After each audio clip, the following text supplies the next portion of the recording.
everybody, and welcome to a Broader Broadway. My name is Grace Lazarre. My name is Mia Phillips.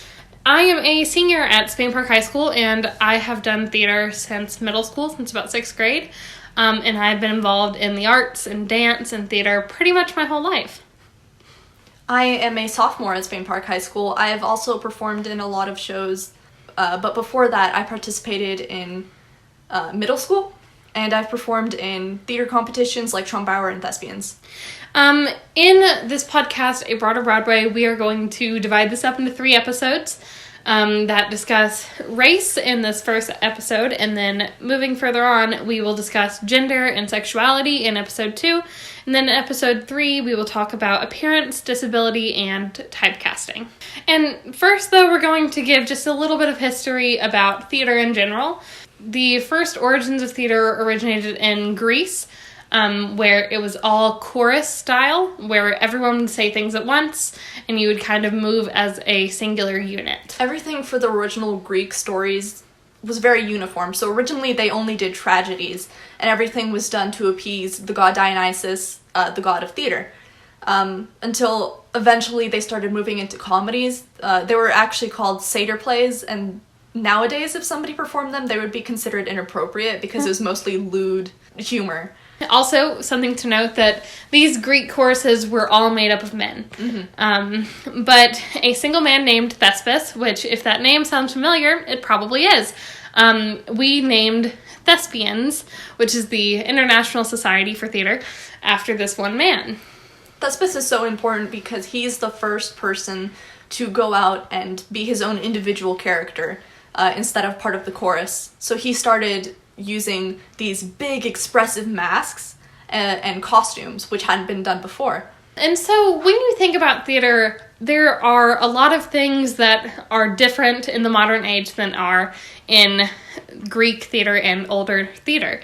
In Greek theater, for instance, we would have them wear masks, and not the kind of masks that you think of today, but these big facial masks, almost Halloween type masks like you would think of, that would show these large expressions, and it would just all come down to movement and how you're able to express a character through very little verse and lots of movement. Yeah, and what's interesting for this time period is that even though there were now individual characters, there were still no women. So it was only men playing women, and to make it more obvious that they were playing a woman, they would have these over-the-top masks and costumes.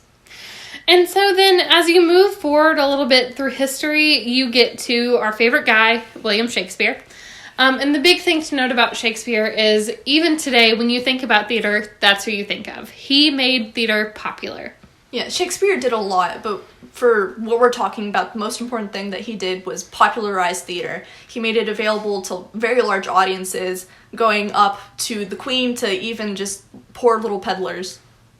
Yeah, and when you think about the Globe Theater, a big part of it is making it accessible for all economic backgrounds.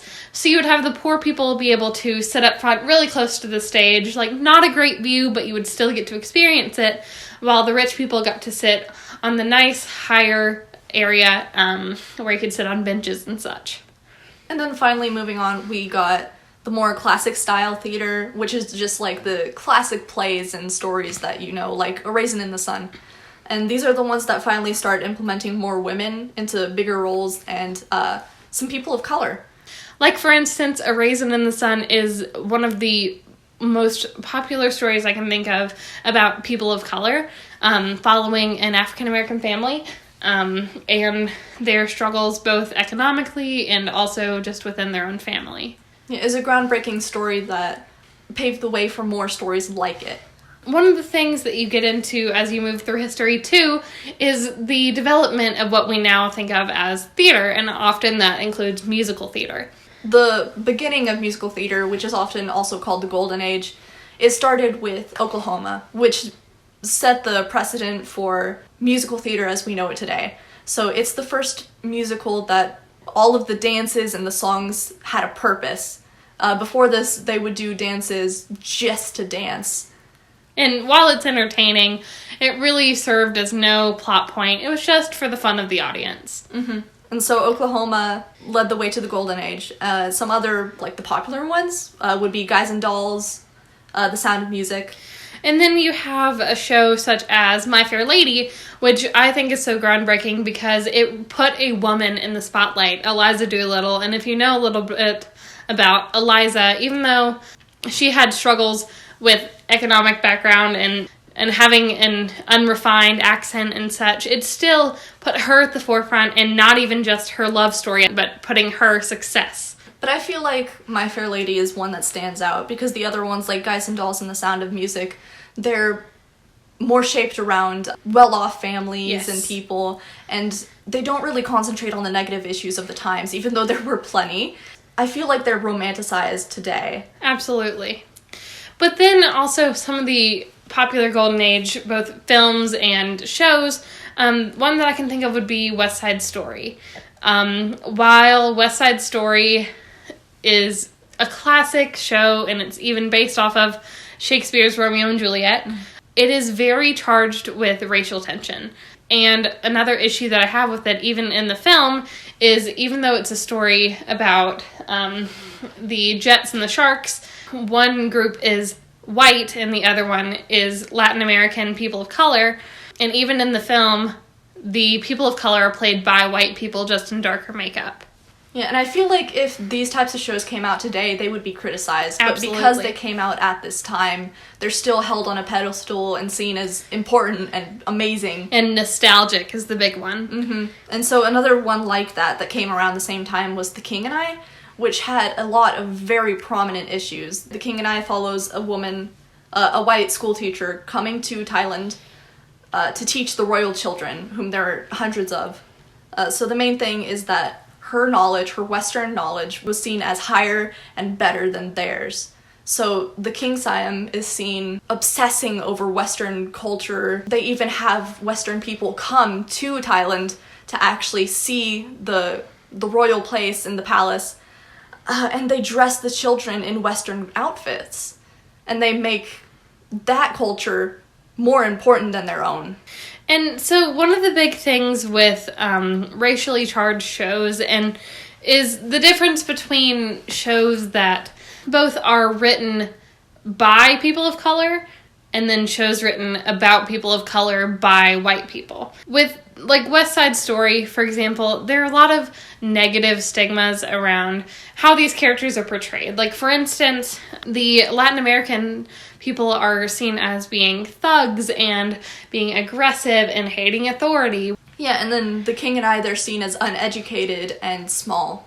And so then this brings up the difference. What about shows that are written by people of color? How are they different? Yeah, so one of these examples would be In the Heights, which is an incredible musical, and I absolutely love it. A lot of negative things are involved in it, like poor education and financial struggles, but that's not the most prominent storyline.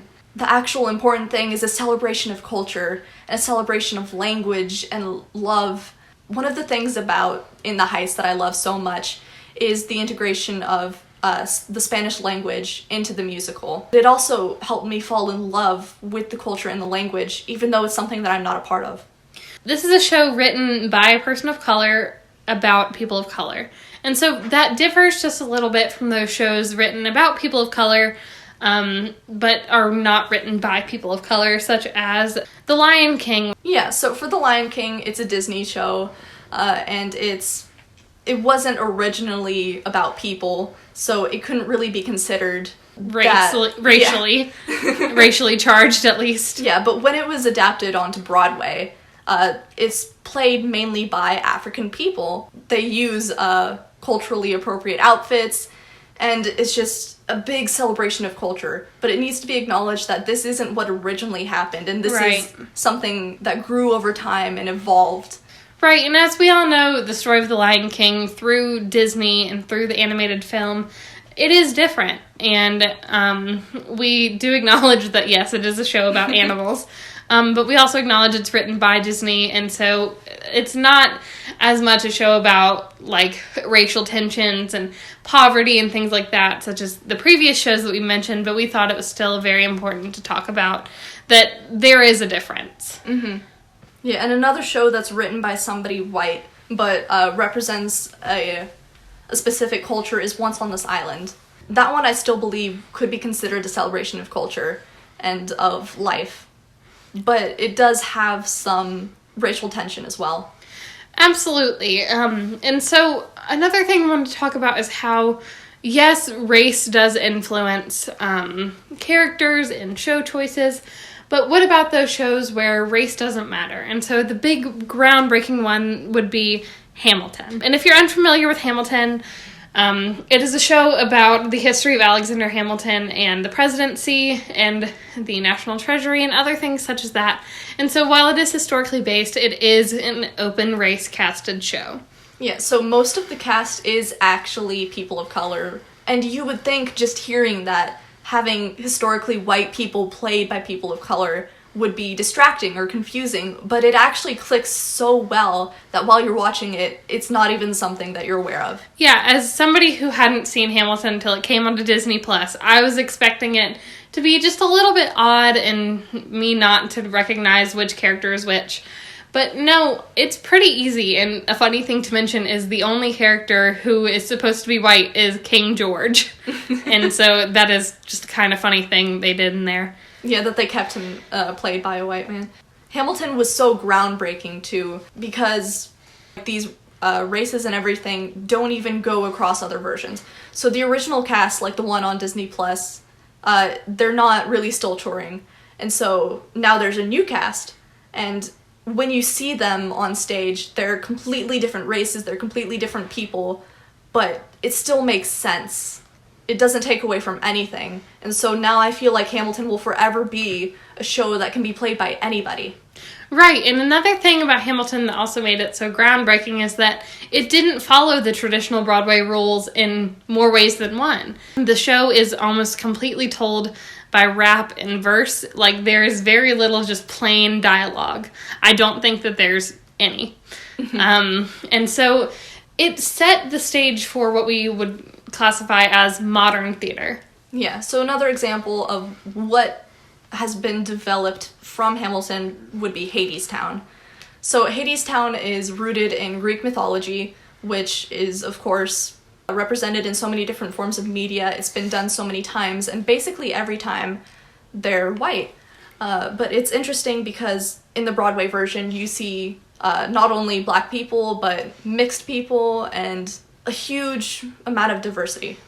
Right, and so even though you might picture Persephone being this, like, white, blonde hair, that's not exactly what Hadestown has done. Like, for example, Eurydice, she was mixed in one of the original Broadway casts, and even though that's not what you would traditionally picture, again, like Hamilton, it works, and it's more about how the character is played rather than what they look like. Yeah, I fell in love with Hadestown before it even hit Broadway, so I've listened to a few of the original cast recordings and everything, and I watched animatics, and so in that version that I watched, Eurydice was played by a black woman. And so as I was watching it, I was like, yeah, that's Eurydice. That makes sense. She does an amazing job.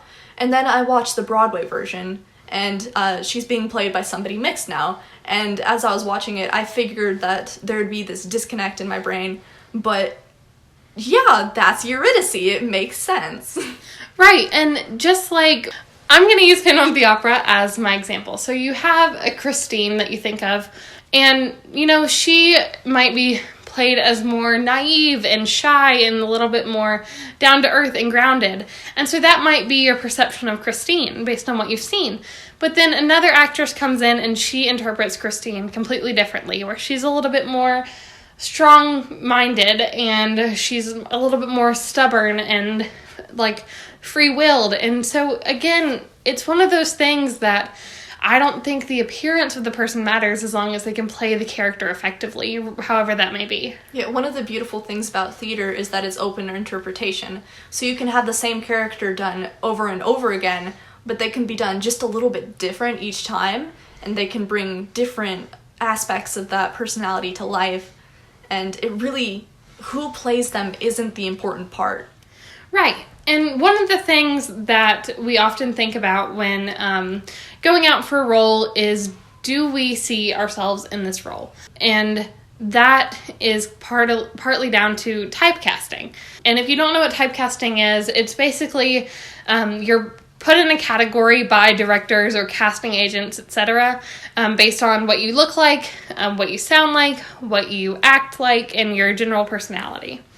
Yeah, typecasting is usually done based off of appearance. So here, you can be typecast into a certain role because you're a certain race.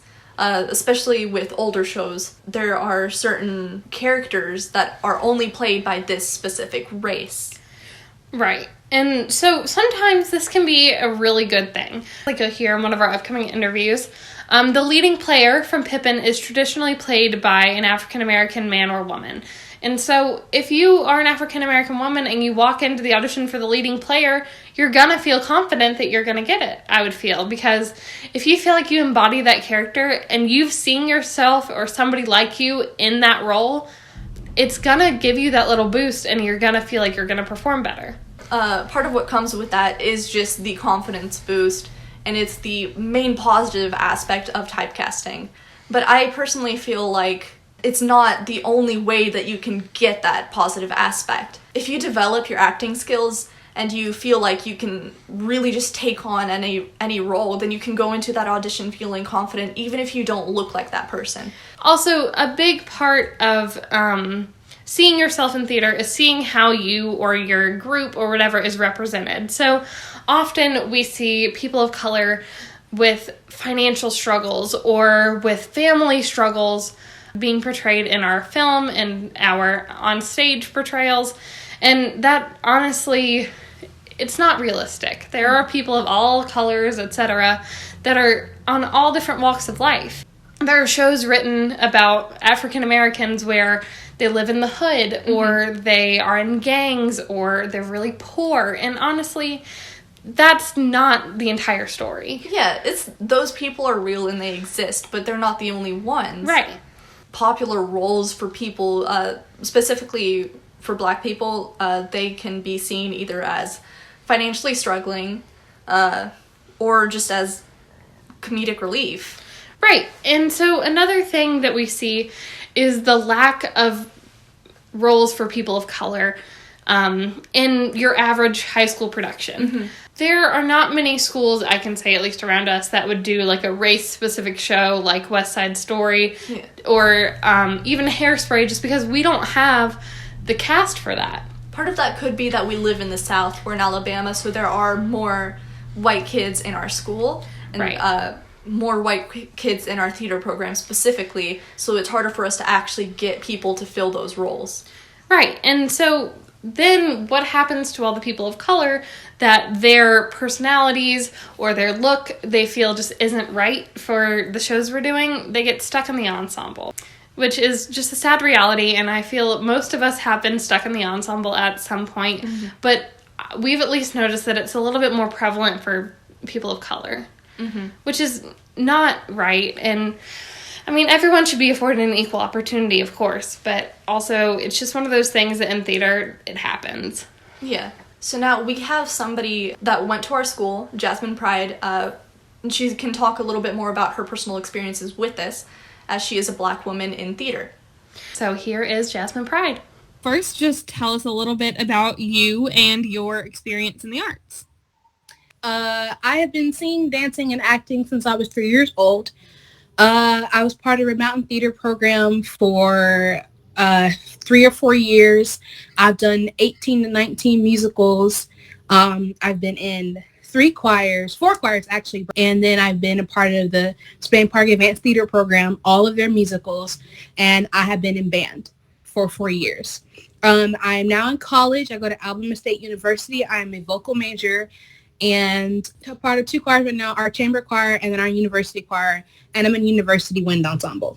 But that's about it. Right, that's it. It's a lot. You've been in so many different things, and I was just wondering if you're treated differently, like at all, just as a person of color. I would say yes, just because there are things I would go out for and I wouldn't get it because not only have I been typecasted, but I've also been voice casted as well, because people don't necessarily think about me as a choral singer, a classical singer. All I get is R&B and gospel and just big belty things. So whenever I auditioned for anything, I would always be scared, because if it wasn't something I'm not used to doing, am I going to even get it? I'm Black, you know? But because Black people are put into this box of just singing certain things, and singing anything else is almost ridiculous. Aside from being voice cast, what are some examples that you've experienced in being typecast for your appearance, your race? Normally, I don't really try to go out for any kind of other role besides what I've been placed in. So, like, for instance, leading player in Pippin is usually a Black person, Black male or female. I did Hairspray and went out for Motormouth Maybelle, because that's all I could go out for. Little Shop as well. Little Shop of Horrors, I was in the trio, which for the most part is always Black. And anytime I went out for anything else, like say we did The Little Mermaid and I got put in the ensemble because I didn't feel it. I felt as if there was nothing for me. I always get those big, powerful roles because I have a big, powerful voice, but I can do other things, but no one wants to put me in those roles. Like I went out for Dorothy and I got called back twice and I didn't get it, but I thought I did extremely well and I showed a lot of versatility, but I still didn't get it. Props to you to going out for roles that like traditionally you think you wouldn't get. But are there roles like that are traditionally white roles that you wouldn't even consider going out for, or is that something personally that you're like, screw it, I'm gonna do it? Honestly, any Disney musical, any Disney film that would have been like, I would just never go for it. I love to be a princess, but there's only one for me, and she's out on Broadway. Especially a lot of golden age white roles, I would never go out for because I just have this feeling in my gut that I would never get it. Unless, I don't know, someone made me go out for it, I'd never do it. And what is there specifically that you would want to change regarding the industry and how they view people who are constantly typecast because of their race or their voice or their size? What is something you would just want to change?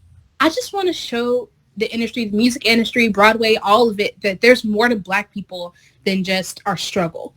It's not just about, you know, us going through slavery, going through the civil rights movement, and going through all this torture. We're more than that. Black people are very versatile, very diverse. And I want people to notice how much we can do. There's a lot more than just R&B, hip hop, rap, and gospel. You know, there are Black people in all types of fields, but they don't get the limelight because they're not doing what's typically known as Black music. And even with Broadway, there's more than just Dreamgirls and The Color Purple and The Wiz. We can do other things. Like there was a Black woman playing in Waitress, and she did amazing. And there was a Black woman in Cinderella once. Like it's like we can do those classical golden age musicals. We can do the new musicals where we're the mean girl. Like you don't see Black people in that light. And I hate that little girls and little boys have to grow up and see that there was only a certain like thing we can play, a thing we can do. And so that's what I want to change, so those people growing up can see that, oh, I can do anything I want to do. So then how do you feel about those race-specific shows like that are meant for people of color, like not even just like The Color Purple, etc., but shows like Once on This Island? Or like In the Heights. Right. Yeah, I think they're wonderful. I love shows that center around, you know, one race that doesn't normally get a show by itself. Like In the Heights, for instance, that's one of the only like Latin American Hispanic shows on Broadway. I think it's beautiful. And I love that we get to learn more about people and their culture from those kind of shows. So I love them, and I want there to be more of them instead of just Miss Saigon and In the Heights and, you know, all the Black ones. I love learning about other people and their cultures and what they go through and how they triumph. It's beautiful. Yeah, there's some interesting stuff, I think, since Hamilton started, where characters or roles that are either, like, historically represented as, like, as a certain race are getting the range, like, of casting that they deserve. Yeah. All the stuff that's going on with Hadestown. I love Eurydice and stuff. She's usually, like, white, because it's Greek. But seeing all of the, like, Hispanic, and I've seen a black woman play her, do you think that that's going to keep going, or? I definitely do. I think Hamilton set a standard and showed people, hey, you know, it doesn't always have to be black and white. And because there's more and more of that, and all those shows tend to be really successful, there are going to be people who are going to be like, okay, you know what? We're going to cast Zeus as an Asian person. You know? I feel like that's definitely going to happen more, and I'm loving the trend.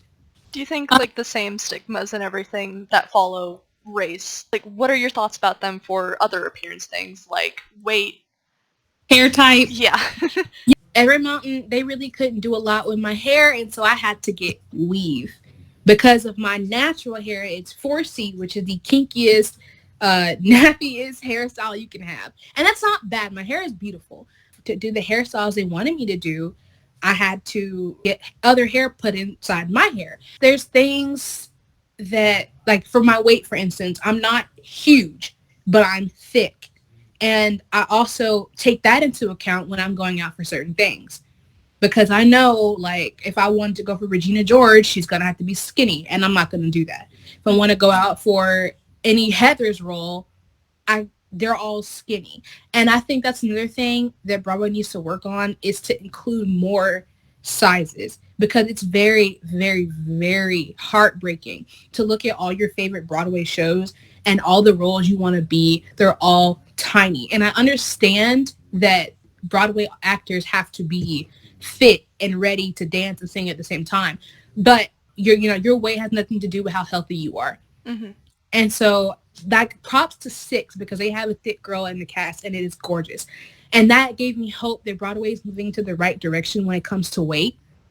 Because like I said, everyone on Broadway right now is really skinny, and it's very disheartening, because then you're like, okay, I have no chance. They're going to typecast me into probably an ensemble character because of my race, my voice, and my weight. Did they ask you to change your hair, or was that something that you just kind of figured that you had to do? I just figured I had to do it because I looked very out of place. There were only maybe 3 or 4 black girls in the whole program, and all of us ended up getting like braids. There were like hair flips we had to do, and this hair choreography we had to do, and we couldn't do it because our hair was short. So a lot of us ended up just getting it because we felt that we'll look more, uniform if we got that hair. But they never told me to change my hair. Funny thing, I was actually in a show once, and it was supposed to be historically accurate, and there was a little girl, she couldn't have been older than like 9, and she had braids in her hair, and they were like, are braids historically accurate? And they asked the girl's mother, who was also in the show, for her to have her natural hair. Well, okay. Yeah. You don't really see a lot of natural hair at all, to be honest with you, so that's actually, I kind of like that. Yeah. It was just interesting also for me to just watch it, and like I've never been asked to change my hair or change anything for it to be more historically accurate. Do you feel like you've been denied roles, especially in like your personal experience, either with high school theater or with community theater, because of your weight specifically? I would say yes. And if not, I've been scared that I'd be denied roles. For the most part, the roles I go for, I get. But that's because I know what I need to go for, especially when I'm in a show, there's a black character, I'm definitely just going to go ahead and go for that. When I was auditioning for Dorothy, I had a feeling not only my voice and my race would play a part of it, but my weight would too, because Dorothy is small. It hurt a little when the Dorothy that ended up getting casted was skinny. And I had a feeling that my weight may have played a part in it. That's the only role I can think of that has ever, my weight has ever played a part in. And I still don't know for sure, but I feel as if in my heart that because Dorothy is not a thick girl at all, for some reason, thickness doesn't match with innocence, and black women don't match with innocence. And because Dorothy is supposed to be an innocent young girl, it didn't match because I have the body of like a 22-year-old. All of these restrictions, limitations for casting and everything, they're so obvious and present, but you don't hear many people talking about them, and so it just makes me think, has anybody ever, like, actually directly said something like this to you? Like, you can't be this role, or you should go for this role because you look like them? I have gotten "You Shouldn't Be Singing" this song because it wasn't typically what I sang. That was from a judge. It was, "You shouldn't be singing this song because this is not what y'all sing," which was weird. I was singing a golden age song, and that's what they told me. And then I have, but for my weight, one of my teachers told me I was going out to sing for a Trumbauer, was going to sing "Waiting for Life to Begin" from Once on This Island. He had never heard me sing before at all. And he told me that I didn't look the part of the main character, and that I shouldn't be singing this song because he said he had never seen me playing it on Broadway. It's interesting to hear that one of the judges is the one that came over and told you that you shouldn't be singing that song, because I've run into a similar issue. He played a man in one of my IEs because, like, that scene was funny to me. I wanted to do it. Yeah. So I went for it. And so I didn't pass just because I was a woman playing a man. No, I fully believe any man can play a woman's role and any woman can play a man's role. There's not one thing that says, oh, a man should play this and only a man. I've never run into any issues with gender bending. Like, I've gender bent plenty of roles because it doesn't really matter to me. If you're qualified for it, do it. That's how I feel.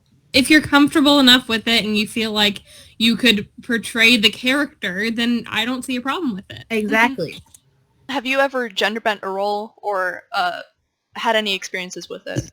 I did a show in like 2011, I think. It was called AmeriKids. It was a Christian show.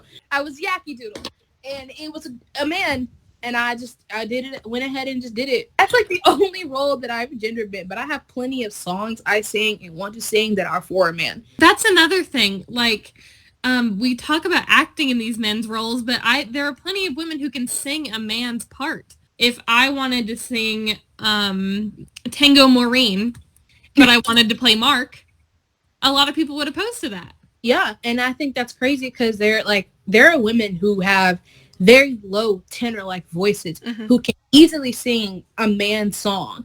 And a lot of times, men on Broadway have a lot of really, really great ballads. But when I can tell you, I can belt One Last Time from Hamilton. Yeah. Like, I'm really good at singing Wait For It from him. Like, I can do those male songs. And the fact that it's held against me because I'm a woman is really weird. Because I'm able to do it, and if I do it well, it shouldn't matter what gender I am. Like, I could be non-binary, and I'm still going to do it. And since you brought up being non-binary and just having the LGBT community in general, do you feel that the LGBT community is represented either at all or represented in a positive light on Broadway? There are some times where there will be a bisexual couple or a woman-woman couple, and a lot of times it's just for men. They're there for the sexual part of it, not the love part of it, and I don't understand why we always have to do that when it comes to making women bisexual. But I do feel as if Broadway does a whole lot better with representing LGBTQ people than Hollywood does and the music industry does. Most people who are in those shows are gay, straight, bi, transgender. Like, it's a lot. It's a lot of us on there.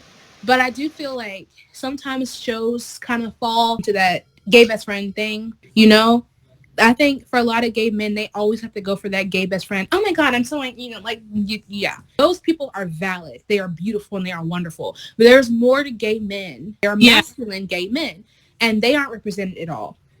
And I feel like bisexual men are also not represented at all. I feel like, yes, we've come a long way, but we have so much further to go. If you have an LGBT character, I don't think that their main character point should be that they're LGBT. Their whole storyline and story arc shouldn't be just the coming out story, I'm going to, I'm escaping prejudice and I'm escaping all these haters. And so, like, I feel like there's so much more to LGBTQ people and Black people and Asians and Hispanics, all of them, than just, I have to overcome this and then I'll be okay with myself. Yeah. Like, why can't they already be okay with themselves? Because they're valid. Why can't they already start out valid and have a great story arc that doesn't revolve around the same type of ideas?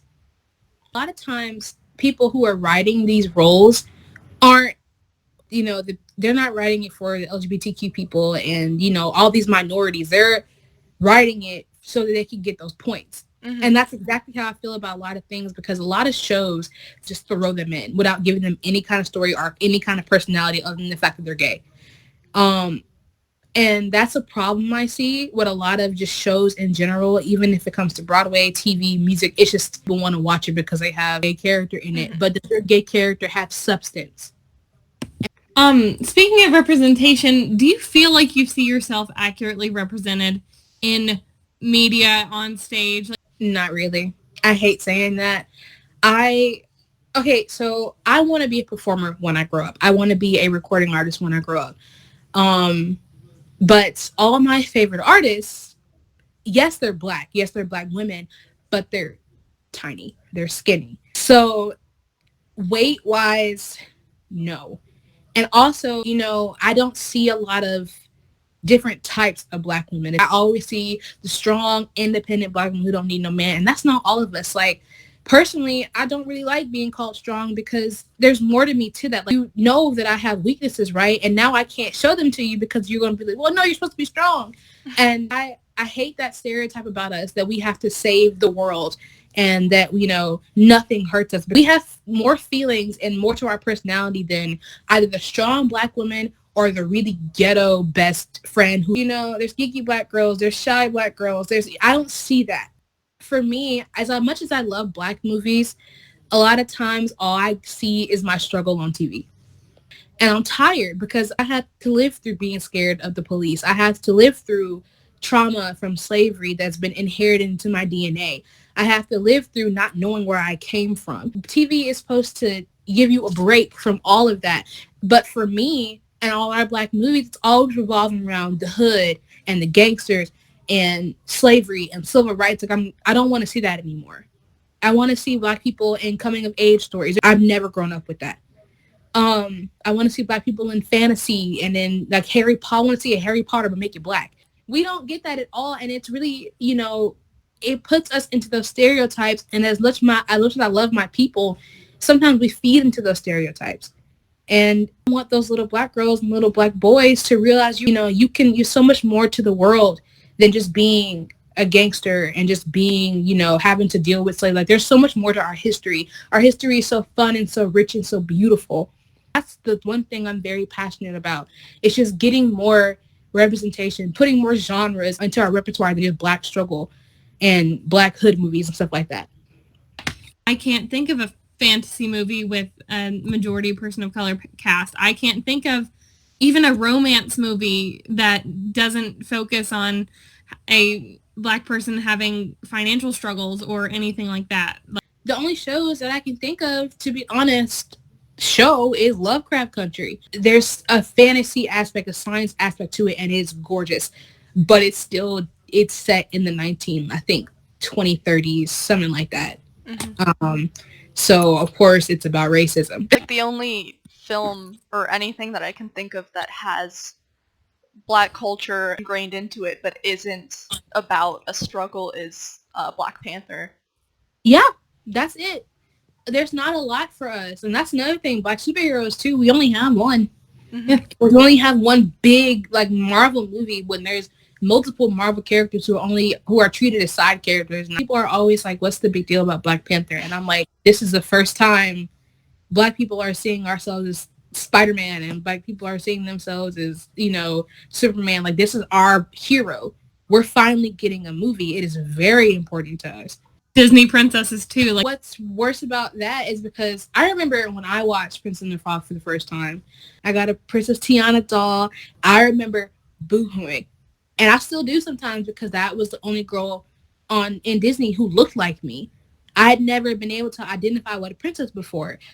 But I will say she's a frog. Yeah. 90% most of the movie. Yeah, she's her first Black Disney princess, but she's an animal for half of it. There needs to be another one, and she needs to be in human form for the entire movie. Do you have anything else you'd like to add or say or final comments? I just want to say thank you. I feel really happy that y'all chose me to talk to you. I have a lot to say. Yeah, perfect. And we haven't noticed. I'm glad I've been able to talk about this because it's something that's been on my mind for a really long time. I feel very important that y'all chose me, and I just want to say thank you again. It just makes me really happy.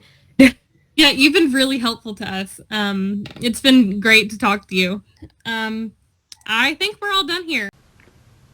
In our next episode, we're going to cover gender and sexuality and kind of the gender breakdown between the different levels of theater, and then also discussing gender bending and other aspects of theater. We hope that you've enjoyed this episode of A Broader Broadway, and we will see you next time.